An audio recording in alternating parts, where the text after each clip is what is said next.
Hi, everybody. This is Jeff Stein, President of Plan Giving Marketing, for another installment of our PSAs, our Practical Solution Announcements. And as always, I'm joined by our friend and colleague, Greg Wilson. Greg is the Senior Major and Plan Gifts Officer at Good Shepherd Rehab in Allentown, Pennsylvania. Thanks for joining us, Greg. Thank you. Thanks for having me, as always. I am going to perhaps explain why the 15-year-old marketing plan with prescriptive information about what month to do what type of gift is maybe not such a bad idea. And it's not because the author of that plan knows better or guessed right, but the plan is a plan. Wow. And if we're having a conversation about consistency and the challenges that a lot of organizations have in sticking with a plan, the CGAs in the fall and bequests in January, or whatever the rationale was. And look, there's been a lot of research about when things happen typically. Holidays get people thinking about values, and tax time gets people thinking about reducing their tax liability, and there are other triggers that get people thinking about security and income. That's partially valid. I don't necessarily know that you can carry that through and have it apply to every donor, like the example you gave with your parents. But if you need a reason to believe in a plan for the sake of having a plan, maybe that's not such a bad way of looking at it. It fosters consistency, if nothing else. Yeah. And I would say on that part, like any plan that's above the functionality line is a good plan and better than no plan at all. But the biggest part, in my opinion, of having a vendor is somebody externally holding you accountable for the things that you know you need to do. Yep.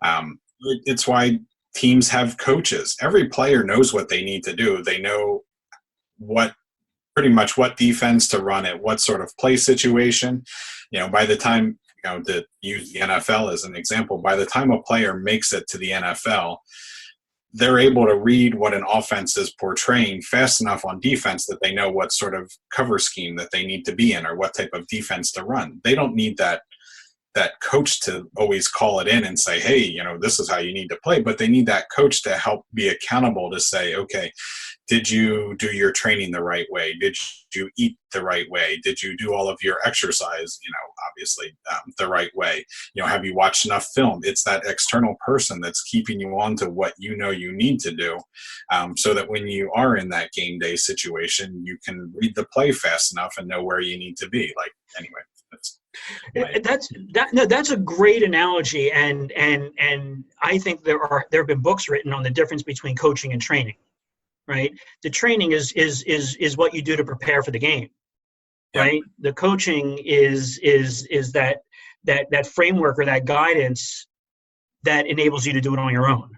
Right, yeah. And every now and then the coach has to tap you on the shoulder and remind you what you learned in training that you may have forgotten. But the coach's job during the game isn't to teach you something that you didn't know before. The coach's job is to remind you of what you already know. And during this time, you make a good point. As a marketing service provider, we are having a lot of those conversations.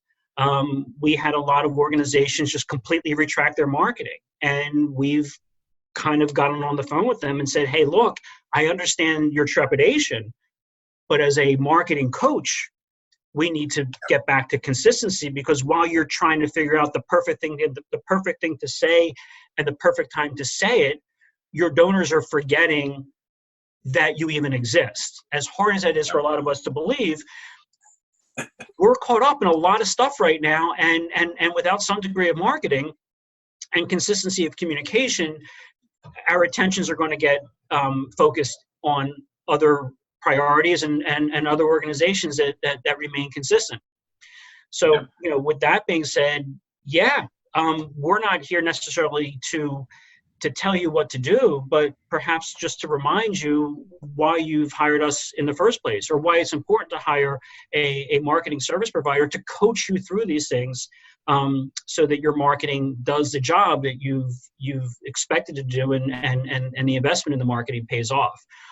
marketing that sits in the outbox, the email that sits in the outbox that never gets sent is not working for you. It's not marketing. The trays and trays of postcards and newsletters that are at our mail shop right now that are not getting delivered to the post office because we're afraid is not helping with the marketing. And I talk to people throughout the industry. I talk to people in all areas of fundraising. I talk to people who are in all areas of marketing.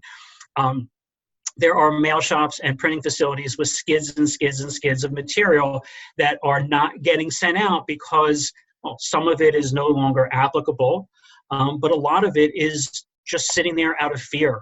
It's just sitting there out of fear. So, consistency is key. Yeah. And if you're not sure, call your marketing service provider. If you're not getting the advice you're looking for, call another marketing service provider.